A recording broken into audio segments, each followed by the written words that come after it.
అందరూ కూర్చున్నాం. ఈ 70వ కీర్తన మరి కొద్దిసేపు మనము ధ్యానం చేస్తూ ఉన్నాము. ఈ కీర్తన దావీదు మహారాజు ఇది రచించి ఉంటున్నాడు. ఈ కీర్తన ఎవరు రచించి ఉంటున్నారండి? దావీదు మహారాజు రచించి ఉంటున్నాడంట ఈ కీర్తన జ్ఞాపకార్థమైన కీర్తన అని ఇక్కడ వ్రాయబడి ఉన్నది. జరిగిన కార్యములను దావీదు మహారాజు జ్ఞాపకం చేసుకొని ఈ కీర్తన వ్రాస్తూ ఉన్నాడట. ఈ కీర్తనలో వచనాలు కూడా ఇంతకు ముందు కీర్తనలో కూడా వ్రాయబడినవి, ఈ మాటలు పలకబడినట్లుగా మనము చూస్తూ ఉన్నాము.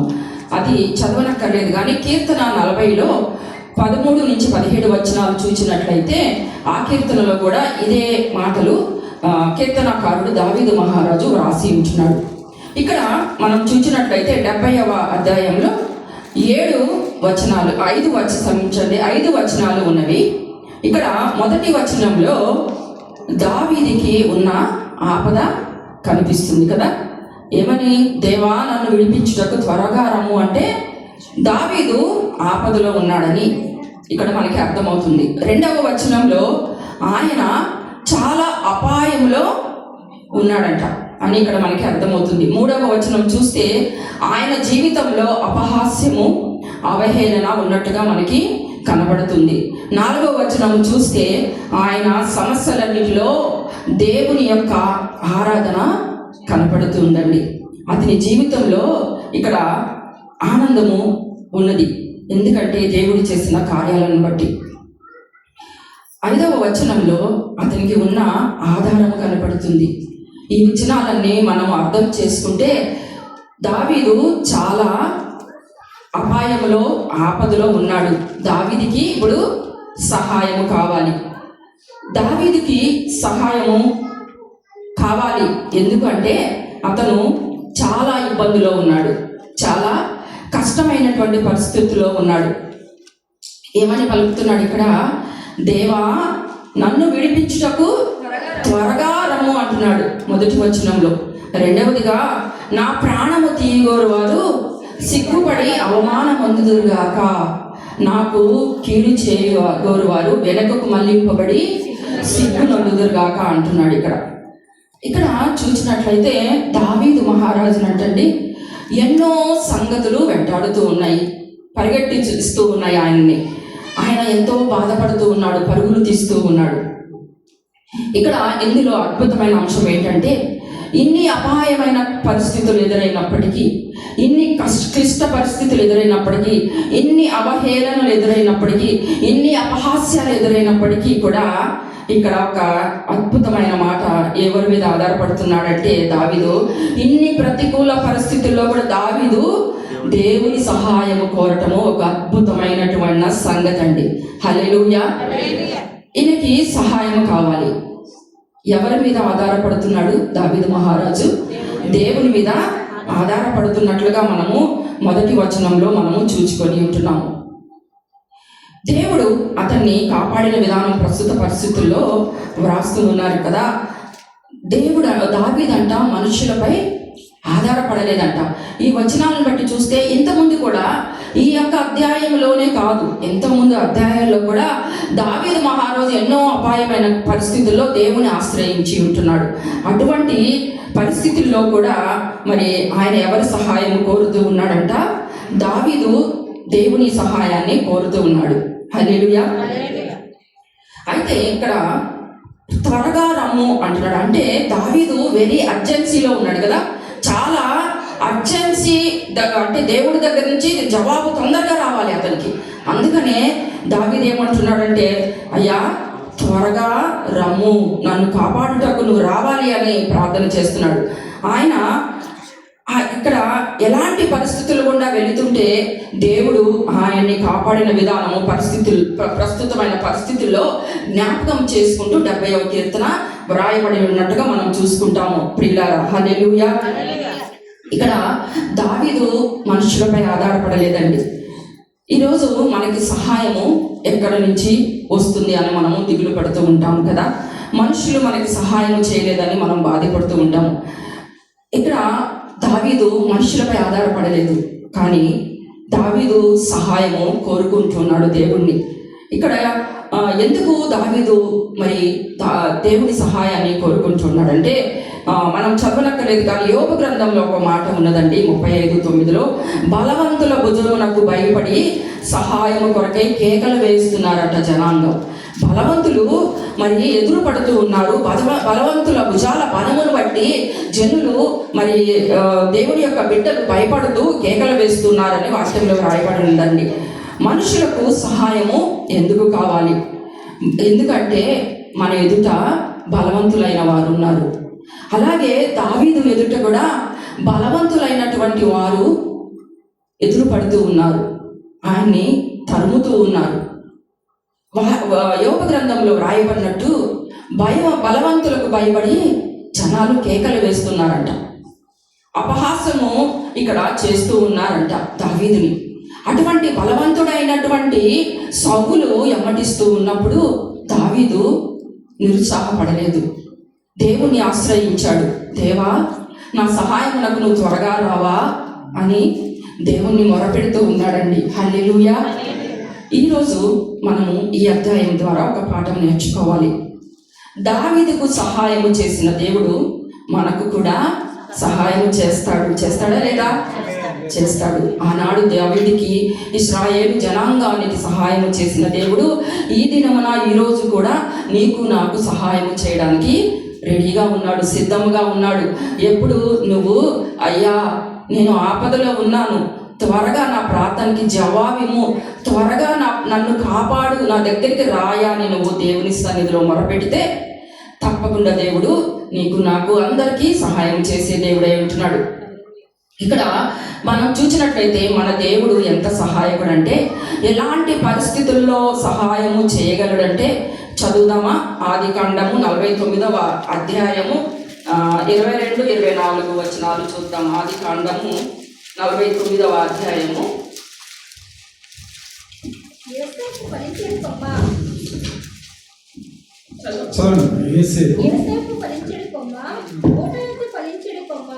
దాని రెమ్మలు గోడ మీదకి ఎక్కి వ్యాపించును.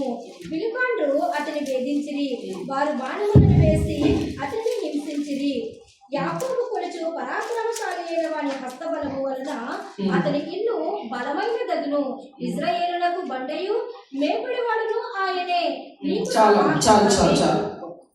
ఇక్కడ ఆదికాండము 49వ అధ్యాయము 22-24 చూసుకుంటే ఇక్కడ యోసేపు గురించి దేవుడు మాట్లాడుతూ ఉన్నాడండి. ఇక్కడ యోసేపు ఎలాంటి వాడో, యోసేపుకి ఎలాంటి సహాయము కావాలో, యోసేపు ఎలాంటి సహాయము పొందుకుంటున్నాడో ఇక్కడ రాయబడి ఉన్నది. హల్లెలూయా. ఎలాంటి వాడు మనకు సహాయము తెలుసా? 24వ వచనంలో రాయబడి ఉన్నది కదా, యాకోబు కొలుచు పరాక్రమశాలి అయిన వాని బలము వలన. ఏమంట? యాకోబు కొలుచు పరాక్రమశాలి అయిన వాని హస్తబలము వలన సహాయము మనము పొందుకుంటామంటండి. ఎవరి గురించి ఇక్కడ రాశాడు అంటే, ఒక బలహీనమైనటువంటి యోసేపు గురించి ఇక్కడ రాయబడి ఉన్నదండి. 23వ వచనము చూచినట్లయితే, విలుకాండ్రు అతన్ని వేధించారంట, వారి బాణములను వేసి అతన్ని హింసించారంట. యోసేపు బలహీనుడండి, ఆయన్ని మరి ఎంతో వేధించారు, బాణములతో అతన్ని హింసించాలని చూచి ఉంటున్నారు. అయితే ఇక్కడ ఒక బలహీనమైన వ్యక్తిని దేవుడు ఎలా బలపరిచి ఉంటున్నాడో ఈ యొక్క అధ్యాయంలో రాయబడి ఉన్నదండి. హల్లెలూయా. ఎవరు ఈ బలహీనుడు? ఎవరి గురించి ఇక్కడ వ్రాస్తున్నాడంటే, యోసేపు గురించి ఇక్కడ దేవుడు వ్రాస్తున్నాడు. ఇక్కడ 12 మందిలో యోసేపు వేరుపరచబడ్డాడు కదండి. 11 మంది ఒక బలమైతే ఒక్క యోసేపే ఒక బలముగా నిలబడ్డాడు. అన్నదమ్ములు 11 మంది విడిచిపెట్టి వేసేశారు, ఆయన్ని వదిలివేసేశారు, ఆయన్ని అపహాస్యము చేశారు. కళలు చెప్పేవాడు వచ్చాడు అన్నారు, కళలు కంటున్నారు, దర్శనాలు కంటున్నారు అన్నారు. ఆ 11 మంది ఆయనతో ఈర్ష్య పెట్టుకొని ఆ 11 మంది వేరైపోయారు. ఈయన ఒక్కడే ఒక బలముగా నిలబడి ఉంటున్నాడు. యోసేపుకి మరి బలం లేదు, ధనము లేదు, యోసేపుకి స్వాస్థ్యము లేదు, యోసేపుకి స్వేచ్ఛ కూడా లేదు. అక్కడ అన్నదమ్మునిదే మాట. యోసేపుకి ఎలాంటి స్వేచ్ఛ కూడా అక్కడ లేదు. మరి యోసేపు విలుకాండ్రతో సహాయము చేయాలంటే ఆదికాండము 49 ఇందాక మనము చదువుకున్నట్లుగా 24వ వచనంలో మనం చదువుకున్నాము కదా, ఇక్కడ వ్రాయబడి ఉన్నది కదా, యాకోబు కొలుచు పరాక్రమశాలి అయిన వాని హస్తబలము వలనే ఇవన్నీ జయించాడండి. ఇవన్నీ ఎదుర్కొన్నాడు యోసేపు. హల్లెలూయా, హల్లెలూయా. ఇక్కడ ఆదికాండము 49:22లో కూడా మనం చూస్తే యోసేపు ఫలించడి కొమ్మ అంట. ఇక్కడ యోసేపు ఫలించడి కొమ్మ అని దేవుడు ఇక్కడ వ్రాస్తూ ఉన్నాడు. అలాగా ఫలింపజేసి ఉన్నాడు యోసేపు. ఎందుకంటే ఎవరిని ఆశ్రయముగా చేసుకొని ఉంటున్నాడు అంటే, యాకోబు పరాక్రమశాలి అయిన వాని హస్తబలమును ఆశ్రయముగా చేసుకొని ఉంటున్నాడు కనుక దేవుడు యోసేపుని ఫలించడి కొమ్మగా చేసి ఉంటున్నాడంట. జలముల యొద్ద యోసేపు ఫలించలేదండి, నీటి యొద్ద యోసేపు ఫలించలేదు, మహా అగాధ సముద్రముల యొద్ద యోసేపు ఫలించలేదు, ఊట యొద్ద ఫలించడి కొమ్మ, ఊట యొద్ద ఫలించడి కొమ్మ అని ఇక్కడ వ్రాయబడింది. ఎక్కడో భూమి లోపల ఉన్న ఊట యోసేపుని ఏమి చేసిందంటే, ఎందుకో తెలుసా, ఆయన్ని ఫలించడు కొమ్మగా చేసింది. ఆయన కొలుచు పరాక్రమశాలి అయినటువంటి హస్తబలము వలన. క్రింది వచనాలు మనము చదివినట్లయితే 25వ వచనము చదివినట్లయితే యోసేపుకు ఉన్నటువంటి ఆశీర్వాదాలంటండి ఈ 11 మందిలో ఎవ్వరూ పొందుకోలేదంట. హల్లెలూయా. యోసేపుని హీనంగా చూశారు, విడిచిపెట్టేశారు, యోసేపుని ఒంటరి వాడిని చేసేశారు. కానీ దేవుడు ఆయనకి తోడుగా ఉన్నాడు. ఈ 11 మంది బలము కంటే దేవుని యొక్క బలము ఆయన ఆశ్రయించాడు కదా యోసేపు. అందుకే ఆయన బలము పొందుకున్న యోసేపుని దేవుడు ఎంతగానో ఆశీర్వదించి ఉంటున్నాడండి. ఇక్కడ 25వ వచనం చూసి ఉన్నట్లయితే, క్రింది ఎన్ని దీవెనలు దేవుడిచ్చాడు, నీకు సహాయము చేయి నీ తండ్రి దేవుని వలనను, పైనుండి మింటి దీవెనలతోనూ, క్రింద దాగి ఉన్న అగాధ జలముల దీవెనలతోనూ, స్తనముల దీవెనలతోనూ, గర్భముల దీవెనలతోనూ నిన్ను దీవించు సర్వశక్తిని దీవెన వలనను అతని బాహుబలము దిట్టపరచబడును. హల్లెలూయా. దేవుడు ఎన్ని దీవెనలు యోసేపుకి దయచేసి ఉంటున్నాడండి. యోసేపు భూమి మీద ఉండగానే ఇవన్నీ కూడా అనుభవించి ఉంటున్నాడు. హల్లెలూయా, హల్లెలూయా.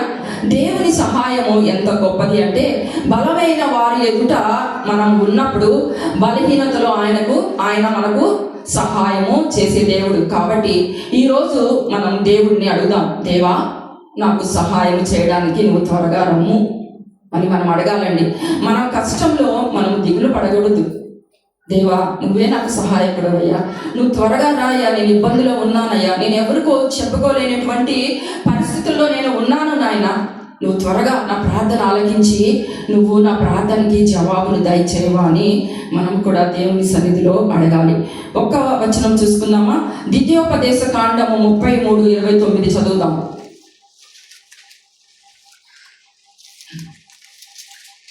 ద్వితీయోపదేశ కాండము 33:29. ఇశ్రాయేలు, నీ వాక్యం ఎంత గొప్పది, యెహోవా రక్షించిన నిన్ను పోలినవాడెవడు, ఆయన నీకు సహాయకరమైన కేడము, నీకు ఔన్నత్యమును కలిగించు ఖడ్గము, నీ శత్రువులు నీకు లోబడినట్లుగా వారి వేషము వైదురు, నీవు వారి ఉన్నత స్థలములను త్రొక్కుదువు. హల్లెలూయా, హల్లెలూయా. ఇక్కడ ఈ వచనము మనము చదువుకున్నాం కదా, ఇది మనం చదువుకున్నాం. దేవుని ప్రజలు మనుషుల చేత సహాయము పొందకపోతే ఇక్కడ ఈ యొక్క వచనము వ్రాయబడి ఉండదండి. తన ప్రజలను మరి సౌలు కానీ మరి ఐగుప్తీయులు కానీ మరి ఎంతో చీప్గా అనుకున్నారు. వీళ్ళకి సహాయం ఎవరు చేస్తారు అని వాళ్ళు అనుకొని ఉండవచ్చు. కానీ దేవుడు అద్భుతము చేయు దేవుడు.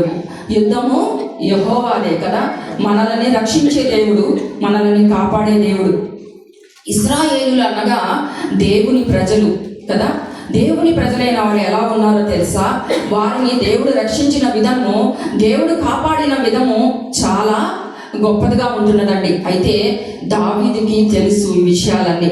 ఈ యొక్క ధర్మశాస్త్రము దావీదు ఎరిగిన వాడు కనుక దేవుడు అలనాడు తన ప్రజలకు ఏ విధముగా అయితే మరి సహాయం చేసి ఉంటున్నాడో ఆయనకి తెలుసు.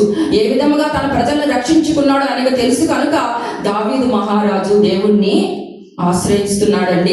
ఇక్కడ మనము చదువుకున్నట్లుగా 33:29లో, ఇశ్రాయేలు నీ భాగ్యం ఎంత గొప్పదయ్యా, యెహోవా రక్షించిన నిన్ను పోలిన వాడెవడు. అవును కదా, మన భాగ్యము ఎంత గొప్పదండి. మన బలమైన దేవుడు మనకు తోడు ఉండగా, బలమైన ఆశ్రయము మనకు ఉండగా, బలమైన కోటగా దేవుడు మనకుండగా మన భాగ్యం ఎంతో గొప్పది కదా. ఇక్కడ అంటున్నాడు, ఇశ్రాయేలు నీ భాగ్యం ఎంత గొప్పది, యెహోవా రక్షించిన నిన్ను పోలిన వాడెవరు. దేవుడు నిన్ను రక్షిస్తున్నాడు కదా, నీకు లాంటి రక్షణ ఎవరికి ఉంది? కనుక నిన్ను పోలిన వారు, దేవుని నమ్ముకున్న వారిని పోలిన వారు ఎవరు ఉండరండి ఈ లోకంలో. హల్లెలూయా. ఆయన నీకు సహాయకరమైన కేడెం అంటున్నాడు, నీకు ఔన్నత్యము కలిగించు ఖడ్గం అంటున్నాడు, నీవు వారి ఉన్నత స్థలములను త్రొక్కుతూ అంటున్నారు. హల్లెలూయా. దేవుణ్ణి ఆశ్రయించిన బిడ్డలు, దేవుణ్ణి కేడముగా పెట్టుకున్నటువంటి బిడ్డలు, దేవుణ్ణి ఆధారపడినటువంటి బిడ్డలు ఎవరు? నీవు వారి యొక్క శత్రువుల యొక్క ఉన్నత స్థలములను మనం త్రొక్కుతామంట. హల్లెలూయా, హల్లెలూయా. నీకు ఔన్నత్యమును కలిగించు ఖడ్గము, ఔన్నత్యమును కలిగించు ఖడ్గం ఎవరంటే నిన్ను ఒక ఉన్నతమైన స్థానంలో నిలబెట్టేదే ఎవరండి? దేవుడా, మనుష్యులా? దేవుని సహాయం లేకపోతే నీకు నీ ఔన్నత్యము అంటే గొప్పతనం, నీ యొక్క గొప్పతనము నీకు దొరుకుతుందా? దొరకదు. డబ్బు ఇస్తే వస్తుందా మనకి ఔన్నత్యము, గొప్పతనము మనకి ఇతరుల ఎడల? ఒకవేళ అడిగితే మనకి ఆ యొక్క గొప్పతనాన్ని మనకి ఇస్తారా? ఇవ్వరు. హల్లెలూయా. ఇశ్రాయేలు వారి మీద దేవుని సహాయము ఉంది కనుకనే దేవుడు వారిని గొప్పగా నిలబెట్టి ఉంటున్నాడండి. హల్లెలూయా, హల్లెలూయా. ఇక్కడ 2వ దినవృత్తాంతములు మనము చూసుకుందాము ఒకసారి. 2వ దినవృత్తాంతముల గ్రంథము నుంచి 14వ అధ్యాయము 8, 9, 10, 11 వచనాల్లో చూచినట్లయితే, ఆ కాలమున డాలును ఈటలను పట్టుకొని 3 లక్షల మంది యోధావారును కేడెములను ధరించి విల్లు వేయి 2,80,000 మంది బెన్యామీనులు కూడిన సైన్యమును ఆసాకు ఉండెను. వీరందరూ పరాక్రమశాలులై ఉండేరి. కూషీయుడైన జరాహు వారి మీద దండెత్తి 1,000 సైన్యములను 300 రథములు కూర్చుకొని బయలుదేరి మారేషా వరకు రాగా ఆసాతనికి ఎదురుపోయేను. వారు మారేషానంత జపాతా అను పల్లపు స్థలమందు పంక్తులు తీరి యుద్ధము కలుపగా ఆసా తన దేవుడైన యెహోవాకు మొర్రపెట్టి, యెహోవా విస్తారమైన సైన్యము చేతిలో ఓడిపోకుండా బలము లేని వారికి సహాయం చేయుటకు నీకన్నా ఎవరునూ లేరు. మా దేవా, యెహోవా మాకు సహాయము చేయము, నిన్నే నమ్ముకుని ఉన్నాము. నీ నామం బట్టియే ఈ సైన్యమును ఎదిరించుటకు బయలుదేరి ఉన్నాము. యెహోవా నీవే మా దేవుడవు, నరమాత్రులలో నీ పైన జయముందనీయకమని కూడా ప్రార్థిస్తూ ఉన్నాడండి. ఈ 2వ దినవృత్తాంతముల గ్రంథంలో ఆసా యూదారాజు అబియా చనిపోయిన తర్వాత అతని కుమారుడు అబియా తర్వాత ఆసా రాజు అయ్యాడు. అయితే ఆయన పరిపాలనలో, ఆసా పరిపాలనలో అంత క్షేమం ఉన్నదంటండి. హల్లెలూయా. అయితే వాళ్ళకి ఏ ఇబ్బంది కలగలేదు, ప్రశాంతంగా మరి పరిపాలన చేస్తూ ఉన్నాడు. ఆ సమయంలో కూషీయుడైన దేశస్థుడు ఒకడు దండెత్తి, ఆ కూషీయుడు ఎవరంట? ఆయన పేరు జరహు. అతడు దండెత్తి యుద్ధానికి మరి వీరిపైకి వస్తూ ఉన్నాడు. కూషీయుడైన జరహు యొక్క బలం ఎంతో తెలుసా? మనం చదువుకున్నాము. ఆయన బలం అంట 9వ వచనంలో మనం చదువుకున్నట్లుగా, జరహు సైన్యము, కుషుడైన జరహు వారి మీద దండెత్తి 1,000 సైన్యములను 300 రథములను కూర్చుకొని, 1,000 సైన్యం అంటే 1000 × 1000 10 లక్షలు, 10 లక్షల మంది సైన్యము, మరి 300 రథాలు కలిగి ఉన్నాడంట జరహు. అయితే ఆశ ఎంతమంది సైన్యాన్ని కలిగి ఉన్నాడు? 8వ వచనంలో మనము చూచినట్లయితే, ఆ కాలమున డాళ్లను ఈటలను పట్టుకొను 3 లక్షల మంది యూదావారును కేడములను ధరించి విల్లువేలు 2,80,000 మంది బెన్యామీనీలు కూడిన సైన్యము ఆసాకు ఉండెను అని ఇక్కడ వ్రాయబడి ఉన్నది. ఇక్కడ ఆసాకు జరహుకి మరి ఆసాకు అంత బలం లేదండి. మరి ఆసాకు ఓన్లీ కాలు బలం ఒక్కటే ఉన్నది. ఇంత బలవంతుడైన జరహు దేవుని ప్రజలపై తిరుగుబాటు చేయడానికి వస్తే ఇక్కడ 11వ వచనంలో వ్రాయబడి ఉన్నది కదా, ఆసా తన దేవుడైన యెహోవాకు మొరపెట్టి, యెహోవా విస్తారమైన సైన్యము చేతులు ఓడిపోకుండా బలము లేని వారికి సహాయం చేయుటకు నీకన్నా ఎవరునూ లేరు. మా దేవా, యెహోవా మాకు సహాయం చేయము, నిన్నే నమ్ముకుని ఉన్నాము. చాలు బ్రదర్. ఇందాక చదువుకున్నాం కదా 11వ వచనంలో ఇక్కడ ఒక అద్భుతమైన మాట ఇక్కడ వ్రాయబడి, ఎంత గొప్ప మాట అంటే, ఇంతమంది సైన్యముతో దండెత్తి వస్తుంటే ఆసా ఇక్కడ దేవుణ్ణే నమ్ముకుంటున్నాడంట. హల్లెలూయా. ఆయన అంటున్నాడు కదా, బలము లేని వారికి సహాయం చేయడానికి నీకన్నా ఎవరున్నారయ్యా మాకు కదా, మనుషుల సహాయం అక్కర్లేదు, మాకు బలం లేదు, బలము గల వారిని ఎదిరించాలంటే నువ్వు నీకన్నా బలాఢ్యుడు, నీకన్నా శక్తివంతుడు ఎవరున్నారు మాకు తోడుగా అని ఒక చక్కటి మాట, ఎంతో ధైర్యంతో ఆశ మాట్లాడుతూ ఉన్నాడండి. ఆశ దేవునికి మొరపెడుతూ ఉన్నాడు.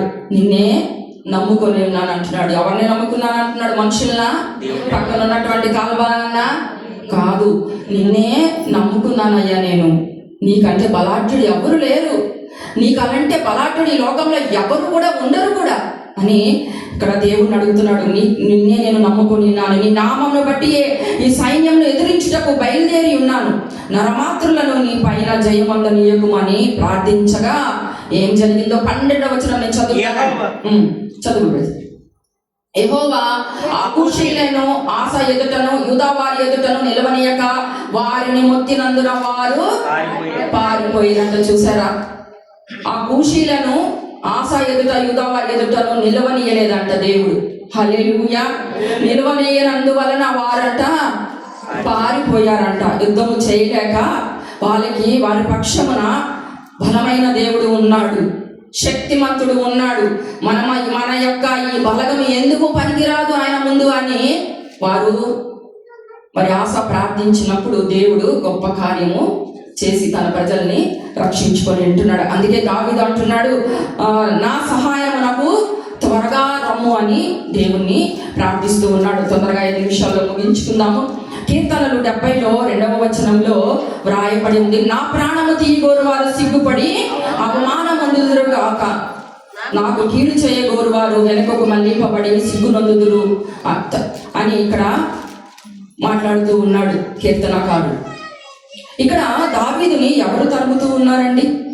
ఒక పక్కన శత్రువులు, ఒక పక్కన సొంత మామ, పిల్లనిచ్చిన మామ, సొంత ఇంట్లో వాడే తరుముతున్నాడు. ఒక ప్రక్కన కడుపున పుట్టినటువంటి కొడుకు అబ్షాలోము. దావీదు మహారాజు అందరికీ శత్రువే అండి. దావీదు మహారాజు ఏమీ ఎవరికి నష్టం చేయలేదు, ఎవరికి అన్యాయం చేయలేదు. ఇశ్రాయేలు జనాంగమును ఆ రోజు ఫిలిస్తీన్ల నుంచి కాపాడినటువంటి దేవుడు, ఫిలిస్తీన్ల నుంచి కాపాడినటువంటి ఆ యొక్క దావీదు, దేవుని కృపను బట్టి దేవుని శక్తిని బట్టి వారిని గొలియాతుని ఎదిరించి ఉంటున్నటువంటి దావీదు ఎవరికి అన్యాయం చేయలేదు. కానీ ఇక్కడ దావీదుని సౌలు సొంత మామ, బయట శత్రువులు అంటే అనుకోవచ్చు, ఇంట్లో వాడే, ఇంట్లో మనిషే దావీదుని తరుముతూ ఉన్నాడు. కడుపును పుట్టిన వాడే దావీదుని తరుముతున్నాడు. ఎంత భయంకరమైనటువంటి పరిస్థితి అంటే ఒకసారి మనం ఆలోచిస్తే, మన ఇంట్లో ఉన్నవారే, మనం నా అనుకున్న వారే, మన కడుపున పుట్టిన బిడ్డలే మనల్ని కాలుతో తన్నినప్పుడు, మనల్ని నెమ్మటిస్తున్నప్పుడు, మనల్ని అపహాస్యము చేస్తున్నప్పుడు, మనల్ని అవమానిస్తున్నప్పుడు, మన మాట వినకుండా వారి ఇష్టానుసారమైన జీవితము జీవిస్తూ ఉన్నప్పుడు దావీదు అటువంటి పరిస్థితులు గుండా వెళ్ళి ఉంటున్నాడు. సొంత మామ తరుముతూ ఉన్నాడండి. ఇక్కడ దావీదుని మరి తరుముతూ ఉంటే దావీదు వాడిన పదమేంటో తెలుసా? ప్రభువా వెనుకకు మళ్లింపబడి వారు సిగ్గునందుదురుగాక. ఎంత గొప్ప మాట అండి. హల్లెలూయా. వారు, నీ బిడ్డని తండ్రి, నేను నిన్ను ఆశ్రయంగా పెట్టుకొని ఉన్నాను, నువ్వే నా అండ, నా కోట, నా దుర్గము, నా కేడము, నా శైలము, నా ఆశ్రయము నీవే. నన్ను శత్రువులు తరుముతూ ఉన్నారు, నా ఇంటి వారు నన్ను తరుముతూ ఉన్నారు, నా బిడ్డలు, నా కొడుకు నన్ను తరుముతూ ఉన్నాడు, కానీ నిన్ను ఆశ్రయముగా పెట్టుకొని ఉన్న నేను, ప్రభా నువ్వు వారు నన్ను తరుముతున్న వారు సిగ్గుపడి వెనక్కి వెళ్ళిపోదురుగా. కానీ ఎంత నిబ్బరము కలిగినటువంటి, ఎంత మరి నమ్మకముతో మరి యొక్క మాట వ్రాసి ఉంటున్నాడండి. ఎంతో నమ్మకము దేవుని మీద దావీదుకి. అటువంటి నమ్మకం ఈరోజు మనకు ఉన్నదా? మనం చెప్పగలమా దావీదులాగా?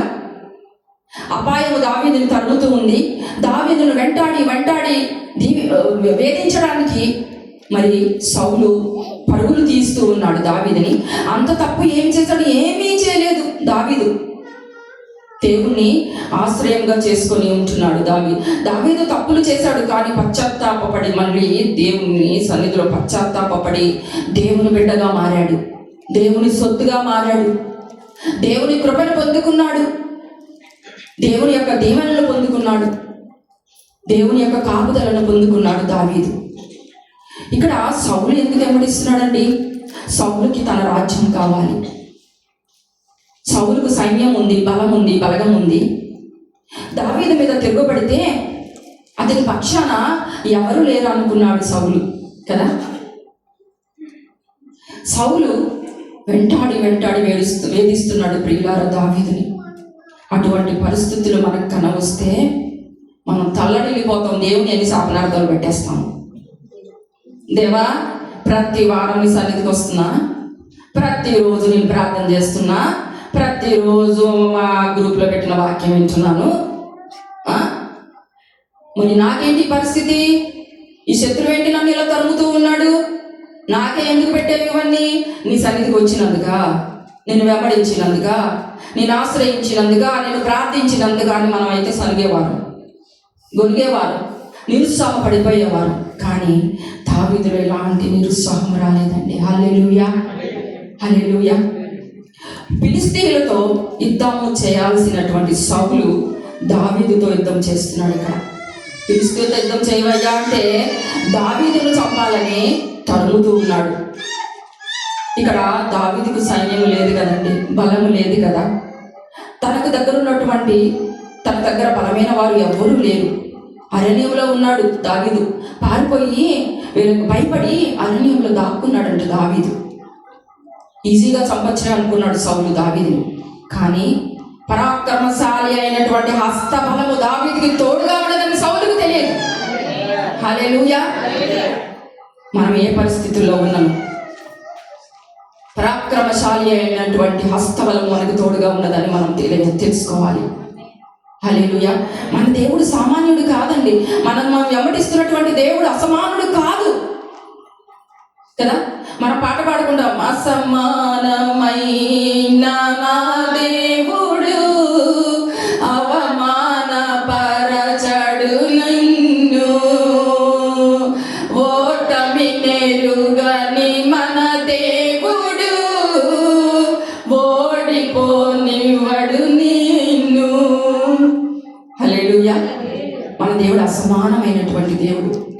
నీకు ఏ యుద్ధం ఎదురైనప్పటికీ, ఏ శత్రువు నిన్ను వెంటాడినప్పటికీ, ఏ పరిస్థితులు నిన్ను వేధిస్తున్నప్పటికీ నిన్ను నీ అసమానమైన దేవుడు విడిచిపెట్టే దేవుడు కాదు.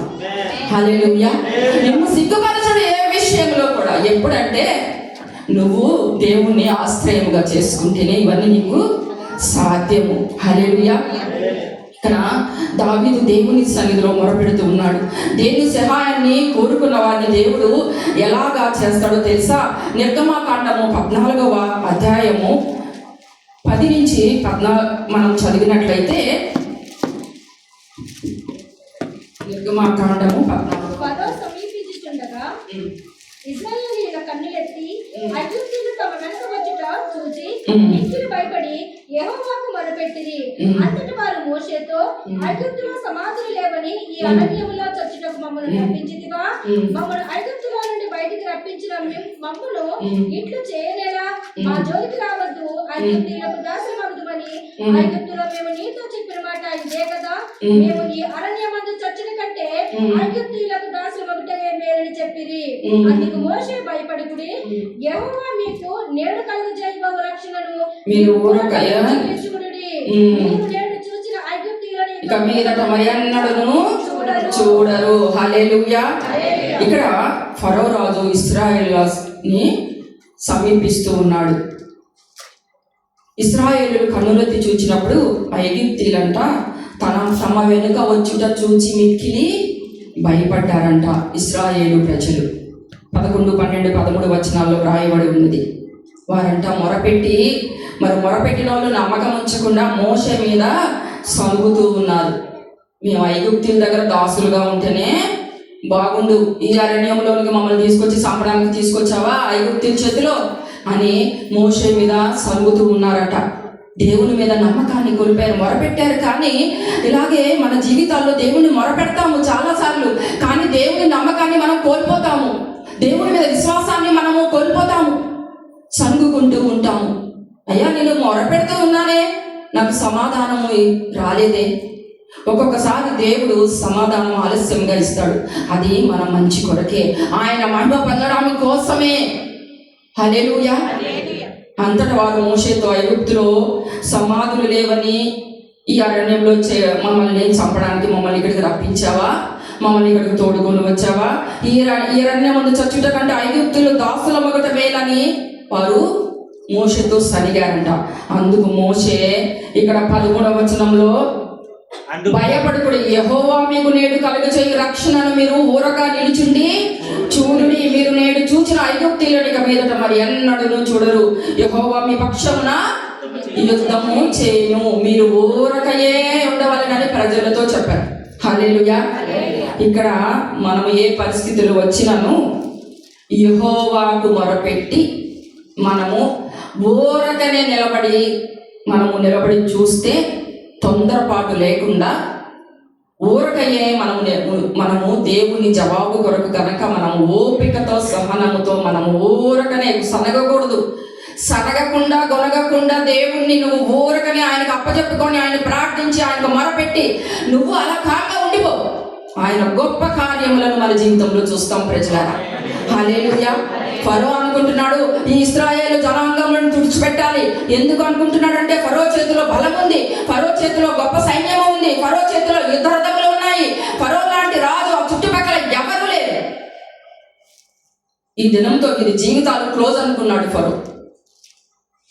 చూసారా దేవుని కార్యాలు ఎలా ఉంటాయంటే, ఇశ్రాయేలు జనాంగాలకి దేవుడు తోడుగా ఉన్నాడు. బలం లేకపోతే ఏమి, సైన్యం లేకపోతే ఏమి, ఆయుధాలు లేకపోతే ఏమి, దేవుని ప్రజలు ఓడిపోతారా? ఓడిపోరు. ఇక్కడ ఇశ్రాయేలు సముద్రం ఇలా దాటుతూ ఉన్నారంటండి. ఫరో సైన్యము వాళ్ళని వెంబడిస్తూ ఉన్నది. 26వ వచనంలో వ్రాయబడింది, అంతలో యెహోవా మోషేతో, ఐగుప్తుల మీదికి వారి రథముల మీదికి వారి రౌతుల మీదికి నీళ్లు తిరిగి వచ్చినట్లు సముద్రం మీద చెయ్యి చాపుమనెను. మోషే సముద్రం మీద తన చెయ్యి చాపగా ప్రొత్తి పడిచినప్పుడు సముద్రం అధిక బలముతో తిరిగి పొరలేను గనక ఐగుప్తులు అది చూచి వెనకకు పారిపోయింది. ఇక్కడ దావీదు మహారాజు అదే రాస్తూ ఉన్నాడు 70వ అధ్యాయం 2వ వచనంలో, సిగ్గుపడి నా శత్రువులు వెనకకి మళ్ళుతారయ్యా. హల్లెలూయా. ఇక్కడ ఐగుప్తుల నుంచి కూడా దేవుడు వారిని, ఇశ్రాయేలు జనాంగంని ఏదైతే వాళ్ళు తరమాలని వెనకబడ్డారో సముద్రము వారిని కప్పేసింది. ప్రియుల సడన్ గా తప్పించుకోవాలని వారు తరుముతున్న వాళ్ళు సడన్ గా తప్పించుకోవాలని వెనక్కి తిరిగి యూటర్న్ తీసుకునే లోపే వారిని సముద్రంలో మునిగిపోయి వారు నాశనం అయిపోయి ఉంటున్నారు. హల్లెలూయా. మన దేవుడు అటువంటి గొప్ప శక్తిమంతుడైనటువంటి దేవుడు అయి ఉంటున్నాడు ప్రియులారా. హల్లెలూయా. ఇక్కడ ఒక బలమైన సైన్యం. ఇక్కడ చూడండి, మీరు ఇంటికి వెళ్ళిన తర్వాత ఈ 14వ అధ్యాయం చదవండి. వారికంటే తిరిగి దాటడానికి సమయం కూడా లేదంటే నాశనం అయిపోవడానికి. తిరిగే లోపే సముద్రము మొత్తం వారిని ముంచివేసేసింది, నాశనం చేసేసింది. అంతే. దేవుని ప్రజల జోలికి ఎవరైనా వచ్చారా, దేవుని యొక్క పనిష్మెంట్ ఆ విధంగా ఉంటుంది. ఎప్పుడు నువ్వు ఆ యొక్క శక్తిని పొందుకోగలవు, ఎప్పుడు నువ్వు ఆ బలాన్ని పొందుకోగలవు, ఎప్పుడు నువ్వు అంత నిబ్బరం కలిగి మాట్లాడగలవు. దావీదు మహారాజు అంత నిబ్బరం కలిగి మాట్లాడుతున్నాడు. ఎందుకంటే ఆయనని నమ్ముకున్నాడు గనక, ఆయనని ఆశ్రయించి ఉన్నాడు గనక, ఆయన హృదయాన్ని ఆయనకి అర్పించుకుని ఉన్నాడు గనక నిబ్బరముతో ధైర్యంతో చెప్తున్నాడు. సిగ్గుపడి వెనక్కి వెళ్ళిపోతారయ్యా వాళ్ళు. అటువంటి మాట ఈరోజు మనం చెప్పగలమా? అయ్యా నా శత్రువు నన్ను వెంబడిస్తూ ఉన్నారేమో, భయపడవద్దు అంటున్నాడు దేవుడు. అలనాడు ఇశ్రాయేలు జనాంగానికి తోడై ఉన్న దేవుడు, దావీదు మహారాజుకి తోడై ఉన్న దేవుడు, ఆయన బిడ్డలైనటువంటి మనకి తోడై ఉండడా? నీకెందుకు నిరుత్సాహము? నీ శత్రువు నీ మీదకి వస్తున్నాడని ఎందుకు నువ్వు దిగులు పడుతూ ఉన్నావు అంటున్నాడు దేవుడు. హల్లెలూయా. ఒక బలమైన సైన్యంను ఢీకట్టగలిగే సత్తా ఎవరికి ఉందంటండి? పరాక్రమశాలి అయినటువంటి దేవుని హస్తబలము వలనే సాధ్యమంట. అలాంటి పరాక్రమశాలి అయినటువంటి హస్తబలములోను ఉన్నావా? ఈరోజు మనం ప్రశ్నించుకోవాలి. లేకపోతే మనుష్యుల హస్తబలము కొరకై ఎదురు చూస్తూ ఉన్నావా? మనుష్యుల హస్తబలం ఏ పాటిది? మనుష్యుల బలం ఏ పాటిదండి? మనల్ని సృష్టించిన దేవుడు పరాక్రమశాలి. ఆయన హస్తబలము దగ్గరికి మనం వచ్చినట్లయితే నువ్వు ఆశ్చర్య కార్యాలు చూస్తావు ప్రియులారా. హల్లెలూయా. సౌలు దావీదును వెంటాడుతూ ఒక దినం వచ్చింది, ఇక విసిగిపోయాడు. దేవుడు మాట్లాడాడు సౌలుతో, తరుముటమాని వెనక్కి తిరిగాడట. హల్లెలూయా. తర్వాత ఫిలిష్తీయులతో యుద్ధం చేయాలని వెళ్ళినప్పుడు సౌలు చనిపోయాడు, సౌలు కుమారుడు కూడా మరణించాడు. హల్లెలూయా. దావీదు దేవుణ్ణి ఆశ్రయంగా పెట్టుకున్నాడు. ఆయనకి గొప్ప బలము దేవుని ద్వారా ఉన్నది. ఆ సైన్యంలో దావీదు లేడు. బలమైనటువంటి సౌలు అనుకున్నాడు, నాకు సైన్యం ఉంది, బలం, నాకు చాలా బలం ఉంది. కానీ దేవుని బలం ఎదుట ఎవ్వరి బలము నిలవదు. హల్లెలూయా. ఎవరైతే దేవుణ్ణి వెతుకుతారో, ఎవరైతే దేవుని ఆశ్రయిస్తారో, ఆయన్ని ఆశ్రయించి వారి జీవితాల్లో ఆయన గూర్చి ఉత్సహిస్తారని 70వ కీర్తన 5వ వచనంలో రాయబడి. దావీదు ఎవరిని వెతుకుతున్నాడో తెలుసా? సమస్య ఉంది, అపాయం ఉంది, అపహాస్యం ఉంది, ఆపద ఉంది, నిందలున్నాయి. దావీదు తన పక్షాన ఎవరు లేరు. పరాక్రమశాలి అయినటువంటి హస్తబలము దావీదు ఎతికాడు ప్రియులారా. అలాగా ఈ దినాన మనం కూడా పరాక్రమశాలి అయిన హస్తబలమును వెతకాలి. మనం మనుషుల సహాయము వ్యర్థమని దేవుని వాక్యం సెలవిస్తూ ఉన్నది. వారి కొరకు, వారి సహాయం కొరకు నువ్వు ఎదురు చూడద్దు. పరాక్రమశాలి అయిన హస్తము బలము కొరకు నువ్వు ఎదురు చూడాలి. నన్ను తప్పించేవాడు ఆయనే, నాకు ఆధారము ఆయనే, నన్ను రక్షించేవాడు ఆయనే అని ఆయనకు మొరపెట్టాడు. కనుక దావీదు విడుదల పొందాడు, దేవుడు కాపాడబడ్డాడు. ఈరోజు మనం నేర్చుకోవాల్సింది, మన దేవుడు సహాయం చేసే దేవుడు, మన మీదకు వచ్చే ప్రతి దానిని వెనకకు మళ్ళించే దేవుడు. మన దేవుడు మనల్ని విడిపించే దేవుడు కాదట. అందుకే మనము ప్రార్థించాలి, ప్రభువా మా భాగ్యము ఎంత గొప్పదయ్యా, నువ్వు ఇచ్చిన భాగ్యం ఎంత గొప్పది తండ్రి, మాకు ఇచ్చిన ఈ ధన్యత ఎంత గొప్పది, నువ్వు మాకు చేస్తున్న సహాయము ఎంత గొప్పది ప్రభువా అని నువ్వు కనుక దేవుని సన్నిధిలో మొరపెడితే, అవును కదా, మనము వెంబడిస్తున్న దేవుడు ఎంతో గొప్పవాడు, మనకు అంత భాగ్యాన్ని ఇచ్చాడు దేవుడు. మనల్ని కుమార్తెలుగా కుమారులుగా చేసుకున్నాడంటే అది గొప్ప భాగ్యమే కదా, అది ఎంత ధన్యత అండి మనకి. అటువంటి దేవుణ్ణి కలిగిన మనము శత్రువు వచ్చినప్పుడు నిరుత్సాహపడకుండా ధైర్యము కలిగి పరాక్రమశాలి అయినటువంటి హస్తబలము వలన బలము పొందుకొని ఆయన ఆశ్రయించినవు గన అడుగులు ముందుకు వేసినట్లయితే నీ శత్రువు సిగ్గుపడి వెనక్కు మళ్ళుతాడు ప్రియులారా. హల్లెలూయా. అటువంటి కృప దేవుడు మనందరికీ దయచేయునుగాక. హల్లెలూయా. సాక్ష్యం సమయము దయచేసి గడిచిన కాలంలో దేవుడు మన జీవితంలో చేసినటువంటి కార్యాలు సంఘం ఎదుట, సమాజం ఎదుట, దేవుని ఎదుట ఉంచుకోవాలని ఆశ కలిగి ఉన్నటువంటి బిడ్డలు దయచేసి ముందుకు రావాల్సిందిగా కోరుతూ ఉన్నాం. త్వరగా వచ్చి సాక్ష్యం ఉంచుకోవాల్సిందిగా కోరుతూ ఉన్నాం.